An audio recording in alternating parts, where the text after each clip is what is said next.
Hi, I'm Hal Roberts. This is Bridge City News. Welcome. Here's some of the top stories we've been following. Ottawa's announced that Canadians are getting a GST break on many items and just in time for the Christmas holiday season. Conservative leader Pierre Poilievre slammed the Trudeau government yet again on the carbon tax as it is set to quadruple. And the annual Christmas Tree Festival raised over $180,000 for the Chinook Regional Hospital Foundation. Your nation, your province, your southern Alberta. From the heart of Lethbridge, it's Bridge City News with Hal Roberts. Thanks so much for joining us. The Trudeau government announced that it will temporarily lift the federal sales tax off of a number of items just in time for the Christmas holiday season. Prime Minister Justin Trudeau announced the affordability measures on Thursday morning, saying the GST break would apply to toys, diapers, and even restaurant meals beginning in mid-December and last around 2 months. We're going to remove the GST, HST from groceries, 100% of groceries, all groceries. We're going to remove the GST from restaurant meals, takeouts, fast food. Removing the GST from beer and wine. Removing the GST for essentials like kids' clothing, footwear, diapers, and toys. All tax-free. Removing the GST and HST. For 2 months, Canadians are going to get a real break on everything they do. And as a bonus, Trudeau adds that his government will also send $250 checks to more than 18 million Canadians this spring to help ease affordability pressures. Now, in order to get the measures passed through Parliament, the Liberals will need the support of an opposition party, and the NDP appears poised to do just that. Well, the Canadian Taxpayers Federation has reacted to the Trudeau government's announcement of a GST cut to save taxpayers money. Federal officials say the cut will save taxpayers around $1.6 billion over the next couple of months. Franco Terrazzano is the CTF federal director, and he says this cut, while welcomed, simply does not go far enough. You know, thankfully, Canadians will get some relief from this government's high tax burden, right? This tax cut will help Canadians during a very expensive and financially stressful time, but it's not enough. Number one, this tax cut must be made permanent, must be permanent. But number two, it doesn't go nearly far enough, right?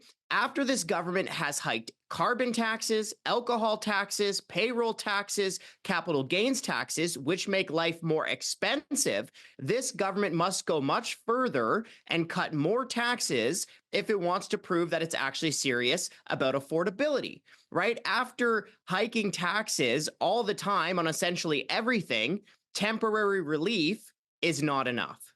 Now, the Trudeau government plans to end the GST holiday on February the 15th. And Franco Terrazzano from the CTF says that won't sit well with millions of Canadians who will once again be forced to pay the GST on prepared groceries and even car seats.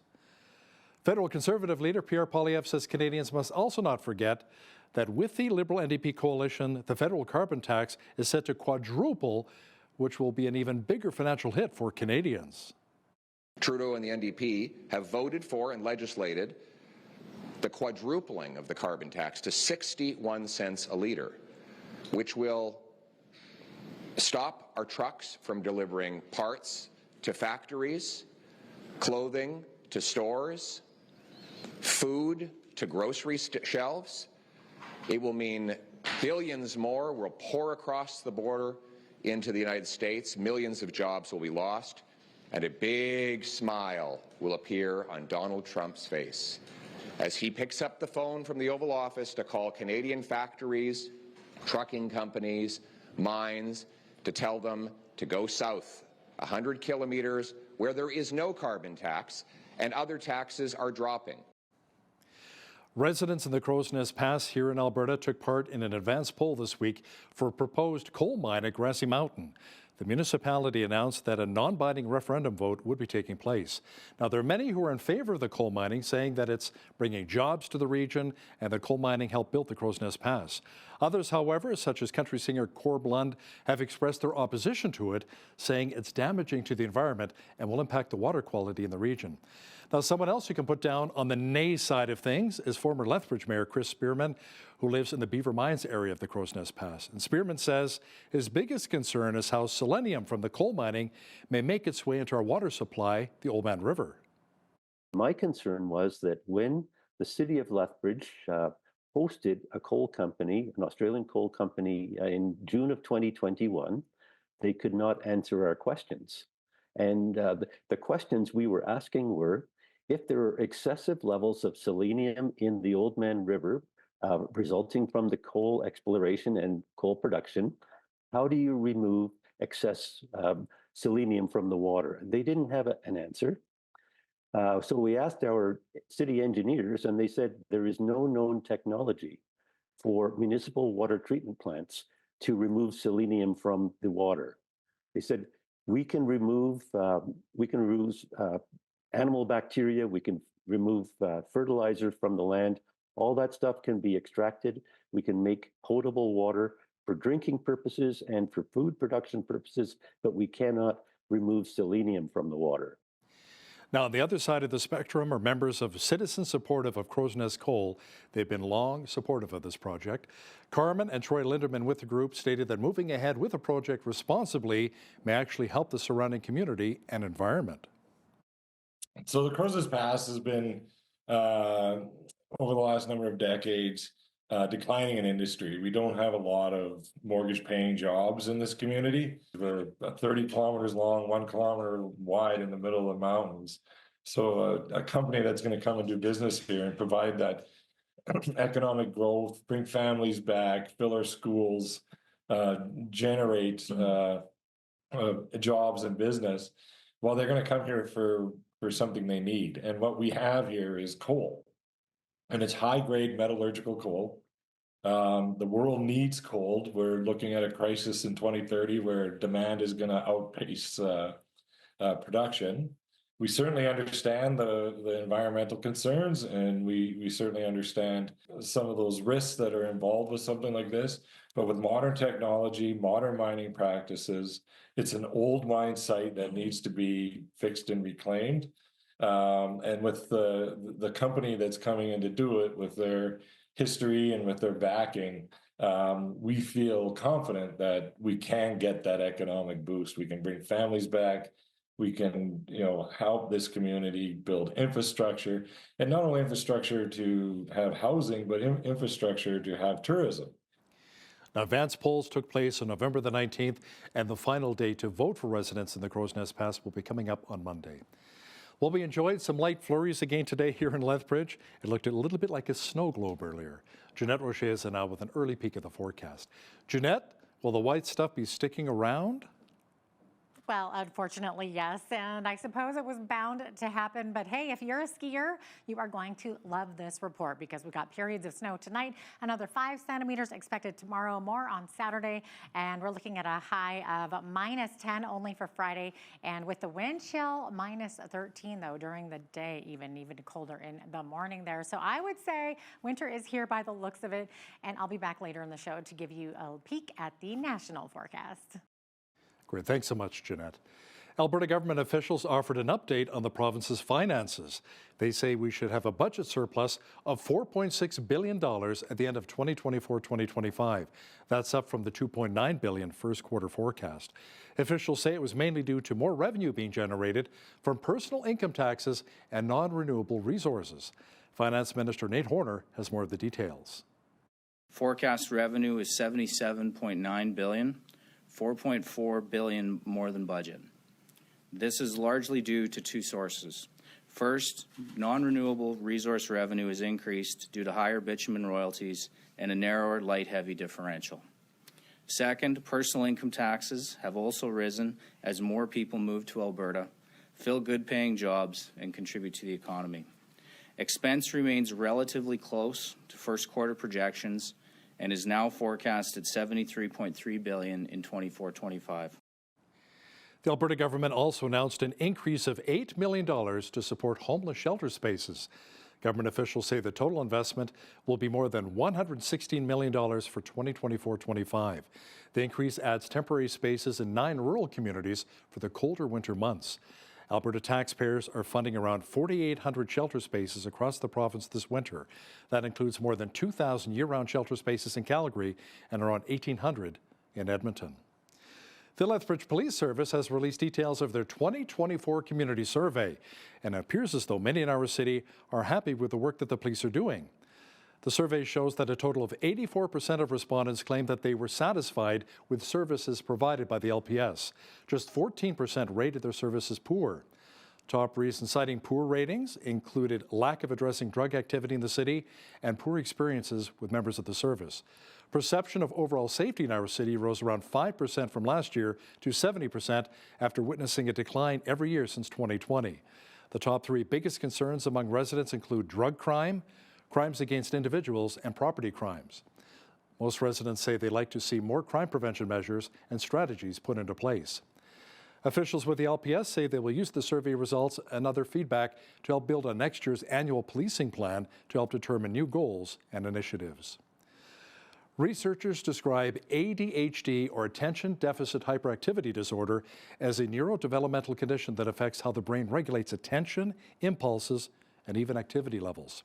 The manager of accessibility services with Lethbridge Polytechnic, Mark Davids, explains what the main causes and symptoms are for those who battle ADHD. Inattention, for sure, difficulty staying focused, following instructions and completing tasks. If it's not really engaging, that person will have a lot of difficulty following through with it. Hyperactivity is another one, so excessive movement, fidgeting, or trouble staying seated.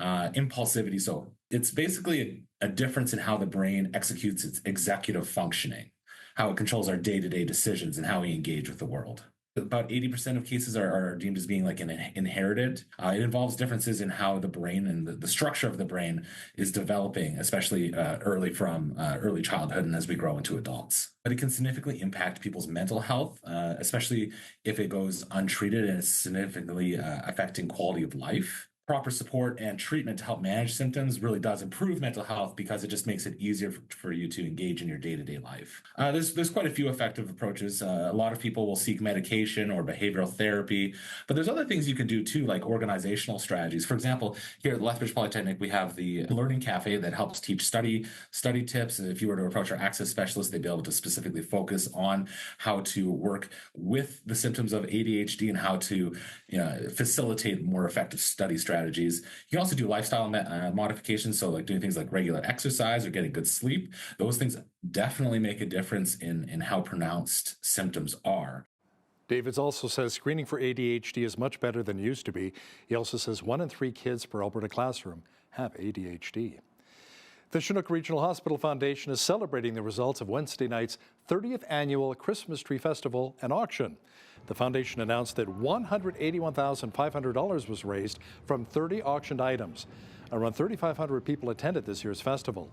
Heavily decorated Christmas trees were auctioned off at the visitlethbridge.com arena to help raise money for healthcare necessities here in southern Alberta, including equipment and health programs. The foundation CEO, Crystal Elliott, thanked all who were part of the event and appreciated their generosity. A very special event was held in Vancouver last week, and of course, we're talking about the Grey Cup, which featured the Winnipeg Blue Bombers taking on the Toronto Argonauts. Well, as part of the festivities, a historical event took place when former CFL cheerleaders all got together. For the first time in history, these ladies from different teams and different decades came together to perform as one. You can include former Blue Bomber cheerleader Jeanette Rocher, who participated in the special celebration. Now, Jeanette joins us here at the desk. Jeanette, what was that experience like for you? That must have been pretty cool. Oh my gosh, it was more than cool. So it was an incredible experience, Hal, and I think I have 49 new best friends now. So let me paint the picture for you here. So just to put this in perspective, there were 50 of us alumni spanning from women who cheered in the 1960s right up to girls who just retired last year in 2023. And every single CFL team was represented. So there's our oldest lady right there that we just showed there. That was Maxine. She was, oh gosh, she's got to be 78 years old. So what we did was we all got together, performed that famous Dallas Cowboys cheerleader Thunderstruck dance, which was recently made famous by the Netflix series America's Sweethearts. So we performed a modified rendition of that dance, and I say modified because some of these women are in their 50s and 60s and even 70s, like I said. And after the intro with all of us, each group would take their turns performing different sections of the song. So you can see it on the screen right there. I'm in that second group that emerges from behind the first. But yeah, good times. And nobody broke a hip. That's the important thing, right? That's really the important. I mean, a lot of pulled muscles and whatnot, right? Yeah, I can imagine. Now, since you ladies are all from different cities, Yeah. how were you able to practice and get together? And did you have any practice time together? You know, it was difficult. We did actually practice, but we had to learn the dance online, and we held virtual rehearsals and had to practice a whole bunch on our own before arriving in Vancouver last Thursday. So we only had about a month to prepare, and we had one rehearsal together before starting our performances Thursday night. So in total, we performed 16 times from Thursday to Saturday at the Grey Cup festivities inside the convention center. And what kind of feedback did you and the ladies receive? Oh my gosh, okay, so we got a standing ovation at the Spirit of Edmonton breakfast, and you know what, so many people came up to us saying that we were the highlight of the festival. I have to say, our younger girls right there, they made us look so good. They're still such incredible dancers. They can still do those high kicks, and there's that famous Calgary Outrider CFL formation that they do, and the older gals, well, there they are right there on the screen. They just melted everyone's heart. Everyone just fell in love with them. That sounds like an incredible experience. And you even brought your pom-poms. Let's show our viewers the pom-poms here. There you go. Yes, we all Maybe have a little the cheer there. gold metallic palms, very similar to what I had when I was with the Bombers. We didn't get to actually go on the field during Grey Cup, but maybe in future years. And sadly, the Bombers came out on the losing end. 41-24 to the Argos. But, I know. But Winnipeg is hosting the Grey Cup next year, so they can come back. You know, I even painted my nails in, you know, blue and gold, team spirit, but it didn't work this year. Maybe next year, right? So Jeanette's going to put her pom-poms away and put on her weather analyst hat. That's right. And give us a full look at the weather forecast in just a moment. Thanks so much, Jeanette. Got it.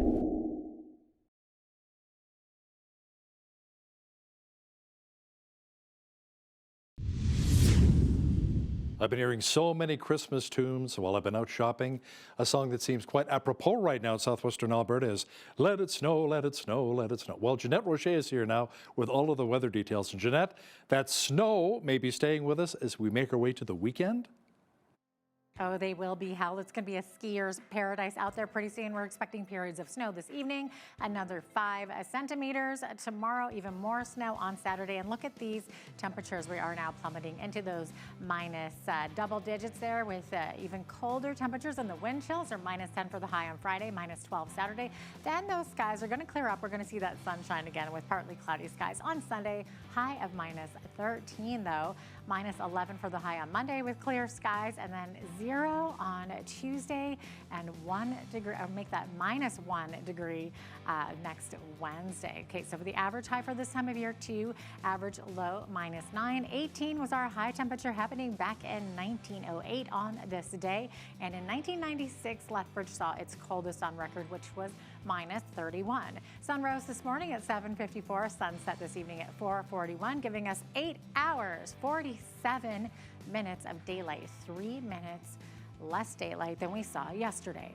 Okay, so here's what's happening around Victoria. So they just got out of that bomb cyclone yesterday, and now another fall storm is expected to hit the BC coast, the South BC coast and Vancouver Island tomorrow, bringing with it quite a bit of wind, some strong winds there. So high of 11 tomorrow in Victoria. Vancouver also expecting some 60K winds along with some rain, also 11 there. Minus 11 in Edmonton with periods of snow, and 2 to 4 centimeters of snow expected tomorrow in Calgary with a high of minus 13. As we look to the rest of the prairies, we're expecting increasing clouds in Saskatoon, minus 10 for the high there, and some periods of snow ending in the morning in Regina, minus 8, minus 6 in Winnipeg. Winnipeg seeing a 60% chance of flurries. Now in Toronto, instead of flurries, we're seeing 60% chance of showers. High of 8 degrees there, and high of 6 in both Ottawa and Montreal. Also a lot of rain, so 5 to 10 millimeters expected in both of those cities. Same thing for Fredericton, though, also expecting 5 to 10 millimeters of rain, high of 7 degrees there. Halifax seeing a 30% chance of showers tomorrow. 8 for the high there. Charlottetown seeing some rain as well.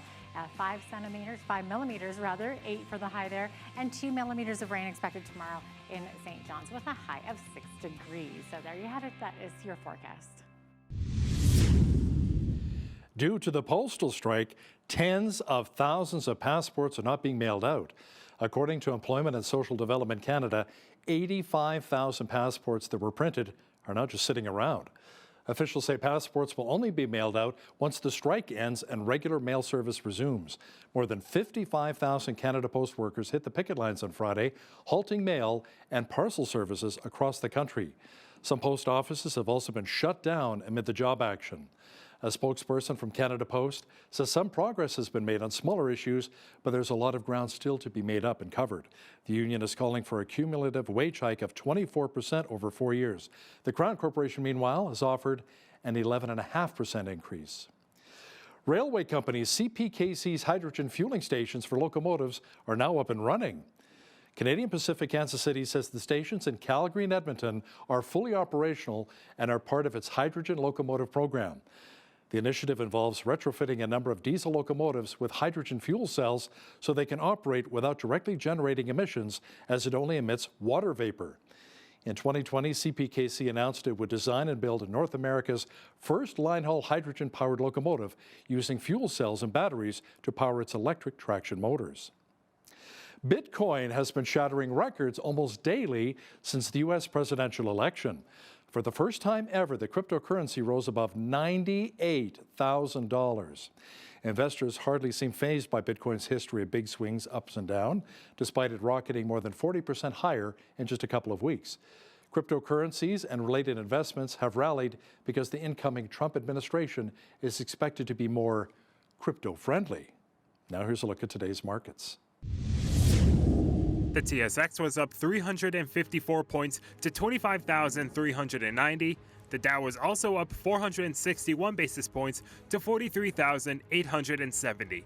The S&P 500 was up 31 points to 5,948, and the Nasdaq was up 6 points to 18,972.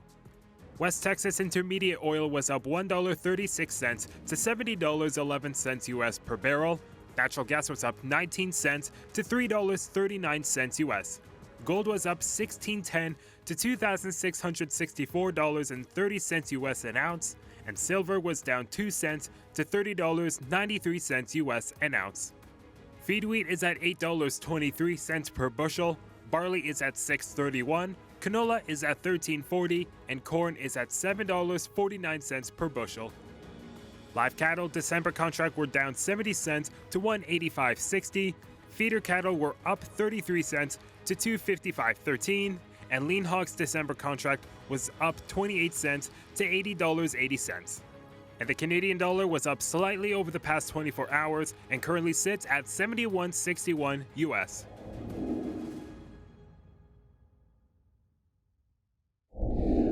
Recapping one of our top stories, the Trudeau government announced that it will be temporarily lifting the federal sales tax off of a number of items just in time for the Christmas holiday season. Prime Minister Justin Trudeau announced the affordability measures on Thursday morning, saying the GST break would apply to toys, groceries, diapers, restaurant meals, and much more beginning in mid-December and last around 2 months. And as a bonus, Trudeau adds that his government will also send out $250 checks to more than 18 million Canadians this spring to help ease affordability pressures.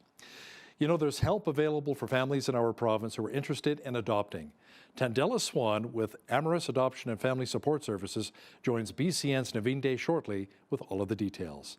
Listen, when you see news happening in your community, be sure to drop us an email at info@bridgecitynews.ca. Also visit our website anytime to check out a number of stories and interviews.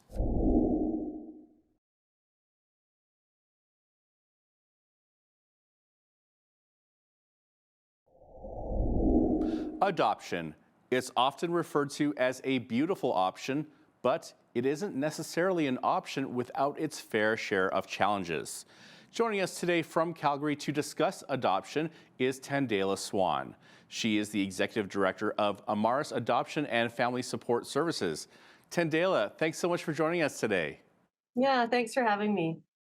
So to get started, can you just share a little bit about your organization and tell us a little bit about your own personal journey in becoming an adoptive parent yourself? Yeah, so at Amorous, we actually support families all over Alberta, both in the pre-adoption spaces as well as the post-adoption. So we go all the way from supporting new families that come in to do the application for international or domestic process, and then all the way after the placement to supporting them after they get a placement in their home, having social work supports and that kind of stuff for them. And actually, my connection with Amaris is I actually adopted my first son. Well, he's 21 now, but 20 years ago from Uganda, and I had reached to Amaris to help me support that process, and so that was my connection. And then 10 years ago, when they were looking for a new ED, that's when I stepped in and have since actually adopted another 2 teenagers from Colombia, which is where my husband is. So we have 6 kids in total, and I kind of live it as well as work in it. So it's a full circle for me. Wow, talk about a full house you have there. How do you juggle it all? It's a lot for sure, but I have lots of good support. And I think that the critical piece for adoptive families is community. Absolutely. My sister has an adoptive, she's an adoptive parent as well of 2 from Haiti. And we talk all the time and we support each other. And that's something that at Amaris we really hold dear is the critical need for community and just having people around you who get the challenges and the joys of this journey for sure. Can you explain what an open and what a closed adoption is? Yeah, so previously, probably 20 plus years ago, a majority of adoptions were considered closed, where there wasn't any relationship existing between the adoptive family and the biological family. What we know now from research and just having conversations with adoptees is that what's healthier for them is understanding where they came from, what their background is, and who their biological family is. And so what we prioritize now as much as we possibly can is what's considered an open adoption, where there's an ongoing relationship with the biological family and the adoptive family. Sometimes that looks like, spending Christmas together, hanging out. Usually it's a couple visits a year, lots of contact over email or phone, so that both the adoptive family and the bio family know and understand each other, but more so for the adopted child to get to know and understand who their biological family is and what their history is. What kinds of circumstances would justify a closed adoption? So sometimes there are situations where there might be a safety issue, or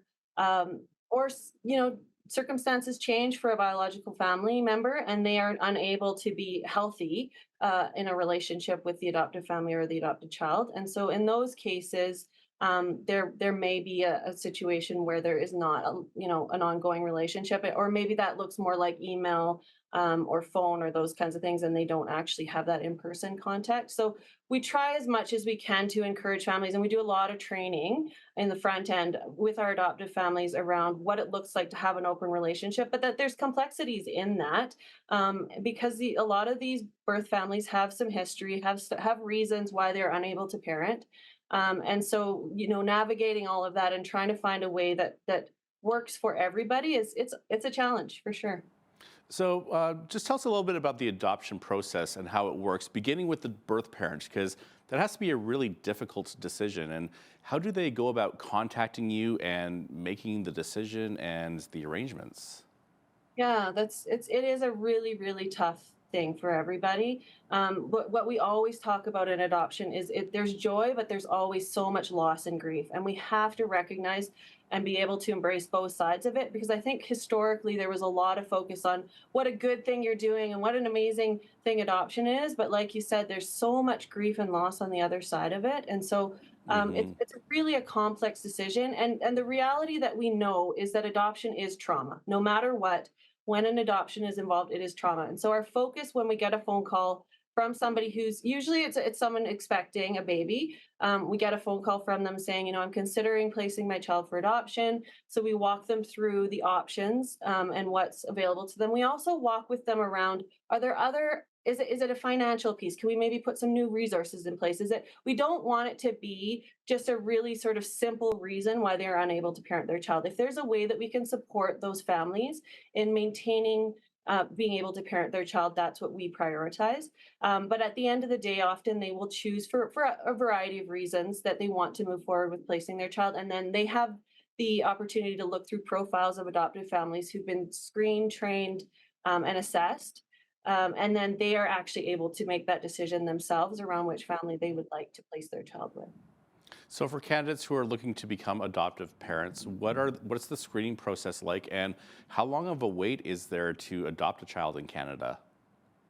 So it really varies. The piece that there's a bit of a disconnect, to be honest, in that the children waiting and the children available for adoption don't tend to be the same type of children that the majority of Canadians would look at being open to adopting. So we do tend to see a lot of families coming forward wanting to do an adoption because they cannot have their own children, or situations like that, which we totally understand. But the reality is then they're often looking for a healthy newborn baby, and there really are not that many available in Canada anymore. And so what we're seeing is children that are in care that are older kids, special needs sibling groups, that really need families, but that are not getting adopted. So we've got all these families over here waiting for a placement and all of these children over here waiting for families, but there's a disconnect between what they're sort of open to. So when we look at training and assessing families, one thing we're looking at is their openness to special needs, to sibling groups, to older children, if possible, especially the special needs piece. Majority of our children are coming exposed to some sort of drugs or alcohol or with some kind of special need. And so the reality is that if you're not, the less open you are, the longer you're going to wait. So that's what I mean when I talk about wait times is the more open you are. And again, we don't ever want to push people to be more open than what they feel like they can actually manage. But the reality is the more open you are, the faster your placement is going to be, because those are the children that are waiting the most. Okay, and that actually segues well into my next question here. Does the birth parent or parents get to choose which family to place the child into? And do adoptive parents get to have some degree of choice as to which child to adopt? Because I'm guessing there's a lot of factors involved here. There absolutely is. Yes. So when a birth parent approaches us, one of the critical pieces we need to know is what's the history? What's the prenatal history? What are there any special needs with this child? Because yes, they do get to choose the adoptive family, but they would only get to choose from a profile of families who were open to that situation. So if I'm a birth parent and I've used maybe drugs or alcohol in the pregnancy, there's absolutely no judgment. But the reality is we can only show you the options of profiles of families who have indicated that they are open to a child who has been exposed prenatally. So they would get maybe potentially fewer options to choose from, and then they would be able to pick from those options that had already indicated in their training and their assessment that they are open to prenatal exposure and understand what that means when they're taking on a child with those special needs. So does that mean it's less likely for children with those kinds of health challenges and experiences, or for older kids to get adopted? Yes, unfortunately, that is the reality. They tend to wait longer in care if we're talking about children in care. So we support primarily families through private adoption, which is separate from government adoption. But I always like to talk about the realities of kids in foster care in Alberta, because there is a need for especially older kids, sibling groups, again, special needs children.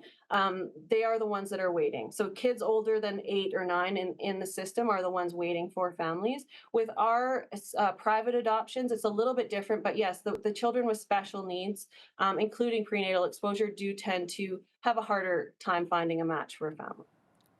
And are there more children in need of a family than the number of families looking to adopt? And do you have some stats that you could share?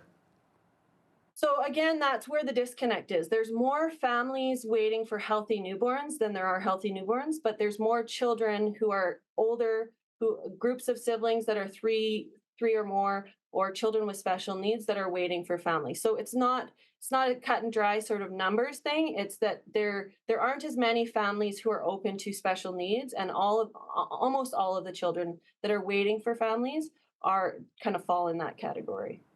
So does that mean like a child that hasn't had any exposure is very likely to get adopted? And how quick is that?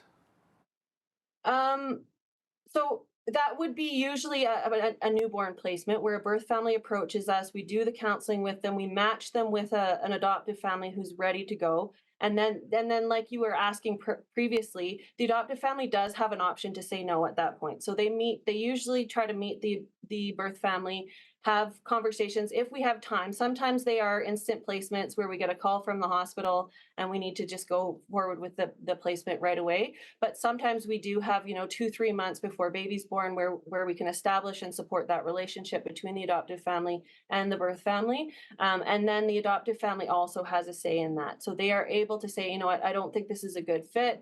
Because at the end of the day, like we've talked about, what we're prioritizing is a relationship between these two families. And if they feel like they can't make that work for whatever reason, it's better to make that decision prior to the placement versus after, when there's a lot more emotion involved.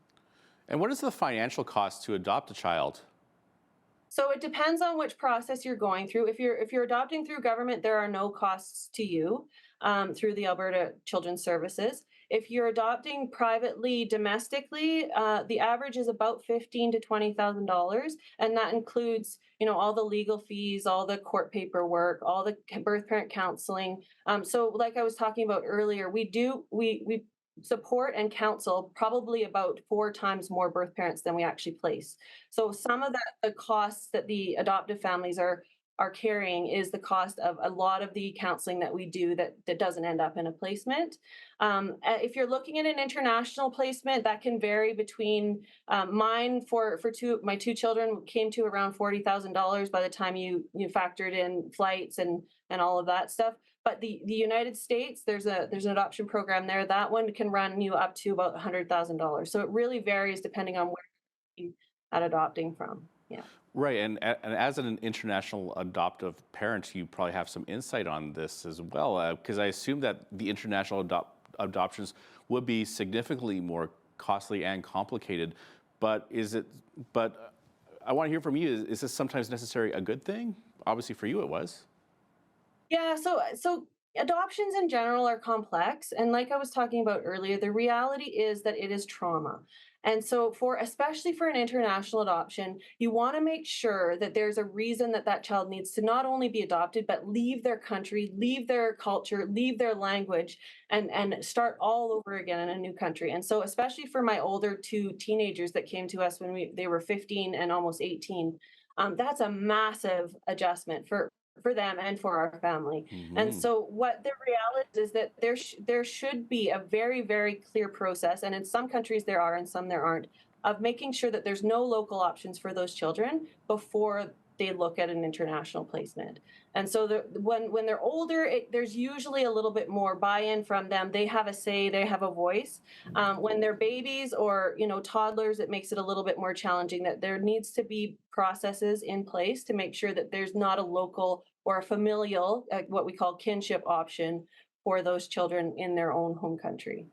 For your older children, how much of a shock or stress was it on them to move from one country to come to Canada? Oh, it was massive. They didn't speak English.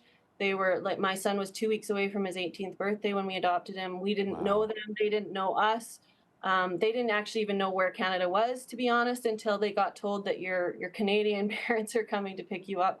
So it is, yeah, really, really massive. And my one son was super excited and thought all of his, dreams had come true. And my daughter, who was 15 at the time, was angry and was not interested in it at all. And so her older brother kind of had to talk her into it. But now, 7 years later, they are thriving, and we couldn't imagine our family without them. So there's lots. If people are open to exploring, it doesn't have to even look like adoption. It could be mentoring a teenager or stepping in with an 8-year-old or something like that to start their journey of looking at, maybe there's a way I can support.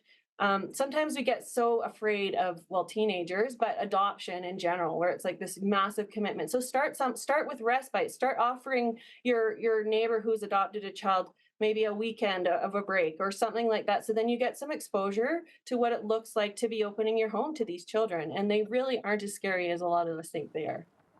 We're almost out of time, but what final advice do you have for anyone watching who may be considering placing their child into an adoptive home, or for couples considering adopting a child?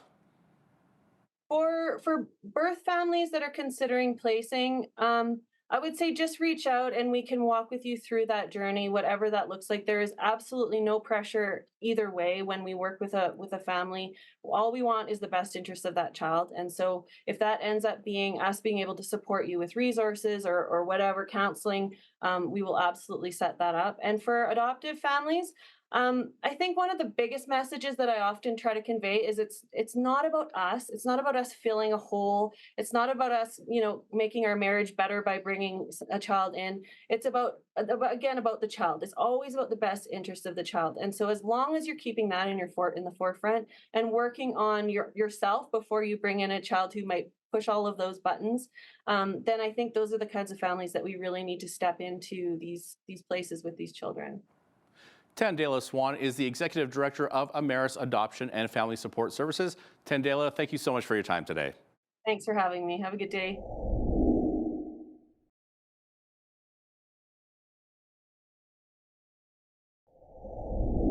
Hollywood often portrays fathers as being a little goofy and sometimes not the sharpest knives in the drawer, which I believe is quite sad considering the powerful role that fathers play in society today. And according to our Heavenly Father, fatherhood is also very important when you read that in the Bible. Now, to discuss this in more detail is Rowan Crown. He's the lead pastor of Amazing Grace Community Church here in Lethbridge. Pastor Rowan Crown, welcome back to Bridge City News. Thank you for having me, Hal. It's good to be here. So, Pastor Owen, many would agree that fathers play a very important role in the family dynamic. But sometimes, as dads, we do make mistakes. And those flubs can sometimes leave lasting hurts on our children. How can we really rebuild that relationship? Yeah, I first want to start off by saying that I do not come here as the number one example of a father. And it's important to know that we are people who make mistakes, and I've failed as a father many times. So I think the first thing is recognizing our weaknesses as a father and how much we need the Lord and the Lord's guidance as we are fathers to our children, and really fathers to others, or examples of fathers to others in our lives. So as dads, you talked about guidance from our Heavenly Father. How about wisdom as well, that we really rely on God's Word and maybe seek more insight in His Word as a proper way of being a good father? Yeah, I think, Hal, it's a very difficult time in which we live in, where the role of the father, as you said, by community examples or the examples in the world, that fathers are not looked upon as what Scripture would really portray fathers as. And so it's important that we look to God's Word, we look to the wisdom of God and the fear of the Lord in order to help us to walk humbly as fathers and allow His fatherhood in our lives to reflect and build in us that character so we can be those examples to those around us. Let's expand on that for just a moment here, Pastor Rowan. What do you see as the role for fathers today?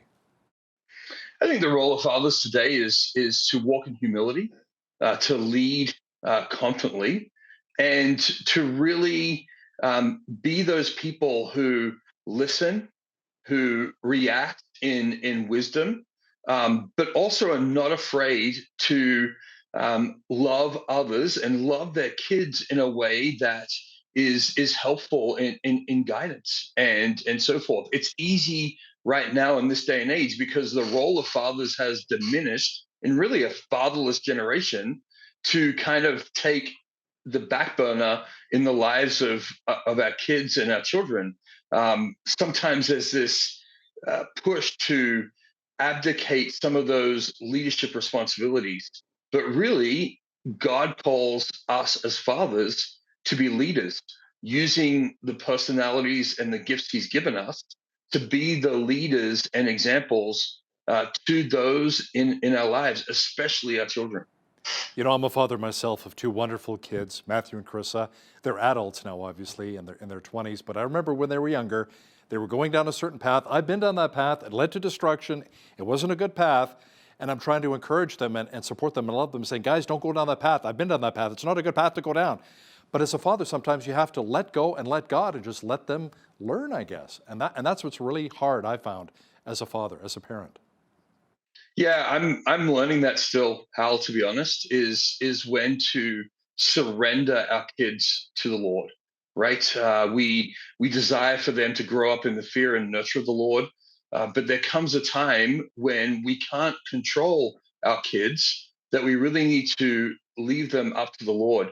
I've had to do over the last actually year a lot of repenting to God and to my kids for things that I have did or said to them unintentionally, but as they've gotten older, they've said, "Dad, you did this to me," and that hurt me. And so I've had to do a lot of soul searching, a lot of going before the Lord, and actually asking my kids for forgiveness for the ways in which I have treated them in the past, and asking the Lord to help me grow as a father as my kids grow older.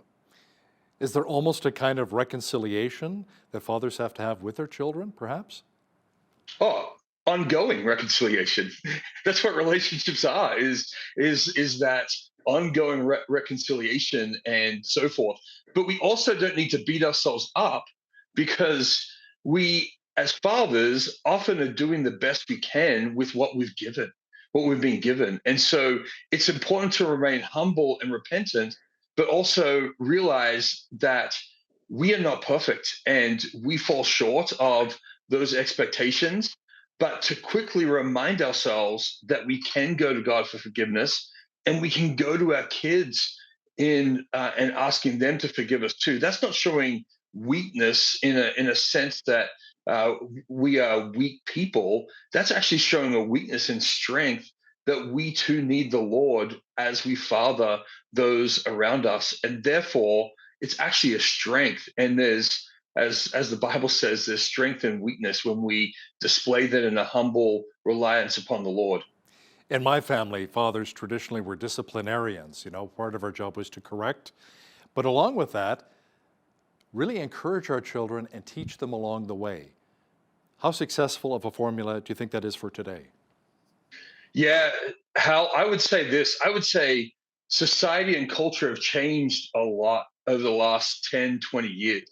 The way I used to view the role of a father in my life is has changed in a lot of ways, and it's changed somewhat for the good, but also there are dangers that we can easily fall into if we don't remember those things. And so, yes, traditionally, the father has been the disciplinarian in the role of the family.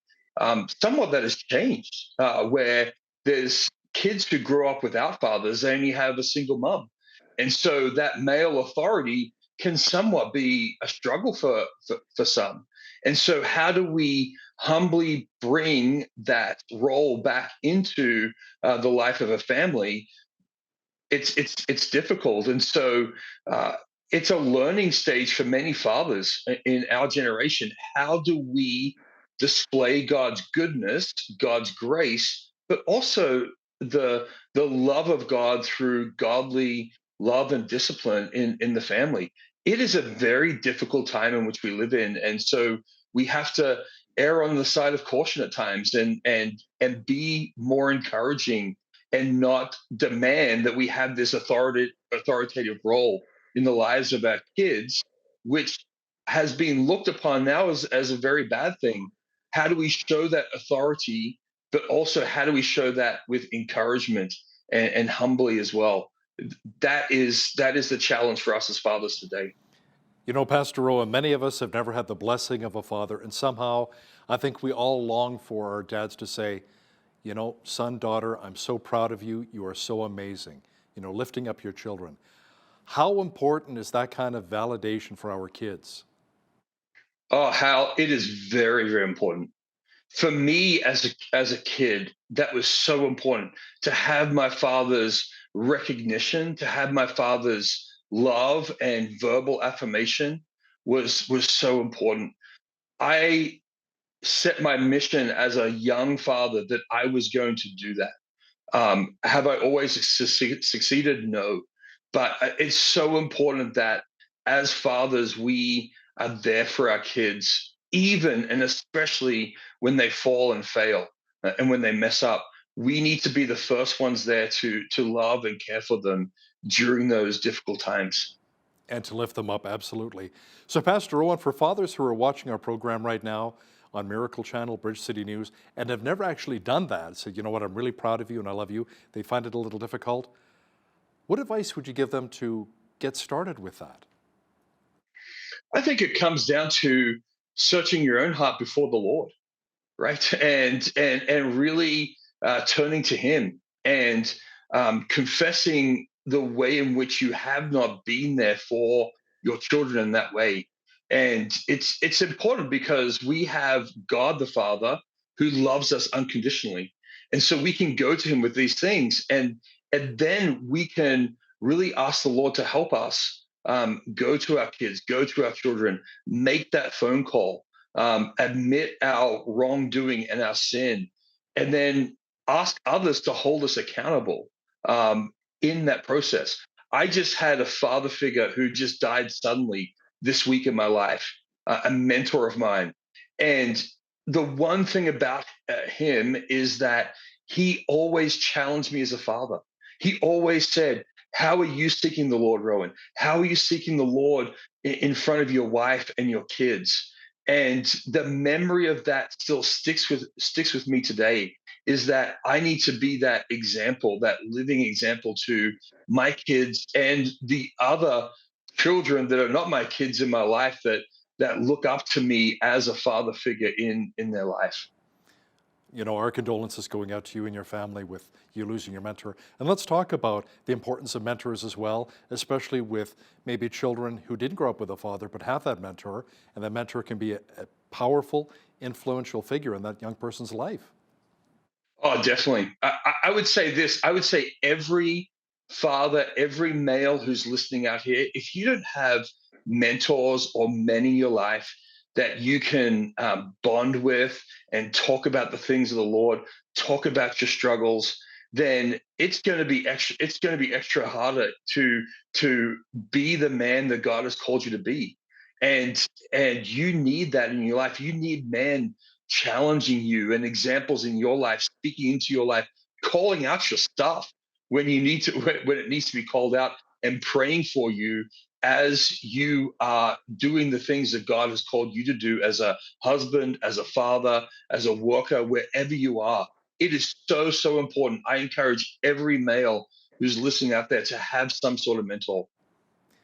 You know, one of the most common complaints about fathers seems to be, my dad didn't spend a lot of time with me. He was always at the office, always working, always on the road. So, Pastor Owen, how important is it just to spend some quality time with your kids and really investing in them? It is so, so important. And you'll fail. And there are times when they will not like you being in their lives, and they will reject your wisdom. They laugh at me all the time. Every time they go out, I say, remember wisdom, remember wisdom. And they now joke about it because they know I'm going to say it all the time. But it's important that we have that constant presence in their life, because that's what God our Father is to us. I'm preaching on Romans 8 this week, and it's a beautiful passage about the fatherhood of God in our lives, that He's our Abba Father, He's our daddy. He's always present with us in the spirit. And so we can't be always present with them, but we can pray for them, seek the Lord for them, and remind them that we love them in a way that no one else has the opportunity to love them as a father in their lives. You know, many dads like to put on that real tough exterior, that macho image for their kids. But I wonder if it's more important to actually teach and model to our kids, like you mentioned earlier, to walk humbly, to take responsibility for our actions, and to really apologize when we mess up. Say, you know, son, daughter, my bad, I'm sorry. I shouldn't have done that. Yeah, it's so, so important. I come from that old school Hal where fathers, and I actually had a father that I grew up with until I was 18, and then I moved to the States and lived with my uncle, and then he became another father figure in my life, and he was tough as nails, and he really taught me what it means to and hold me accountable. And so I learned both sides of the coin in understanding that a father can be strong. A father can really be that strong leader in your life, but also a father needs to be humble. I still remember to this day when I made a major mistake, and my uncle, he's big and strong, and man, he put the fear of God into you. But when I made that major mistake, he didn't scream at me and yell at me. He walked up to me and put his loving arms around me and cried over me. And I still remember that to this day, that it was so unexpected. And I just wept. I just wept because that's what I needed. I needed a humble person to love me in my mistake. And that's what he did for me that day. How about thoughts on how we can best honor our fathers in a very meaningful way? Yeah, that is a great question. I have wrestled with that, being a father, and even in my own struggles, in my own relationship, in understanding how I've responded to my father in the past. So I think it's important for us to be thankful to God, regardless of what our fathers have done to us. Right? That you may be out there and your father may have treated you very poorly in your life, but you can still be thankful for them, right? And you can pray for them. And I think it's important that we honor them by remembering even the things that they did for us that may have been small. But now, as a father, those small things, I look back and go, man, they weren't small. They were mighty things. My dad loved every person, a homeless person, an addict. Every time I walked with him in downtown Sydney, Australia, he would stop and talk to the alcoholic, right? I still remember that. And that was passed on to me. And there is not a homeless person that I do not meet, that I do not look in their eyes and say hello.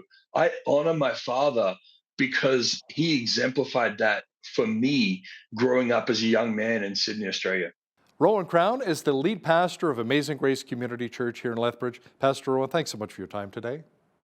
Thanks, Hal, for having me on this very important topic, and the Lord's blessings on you and the program. Thank you so much, you as well.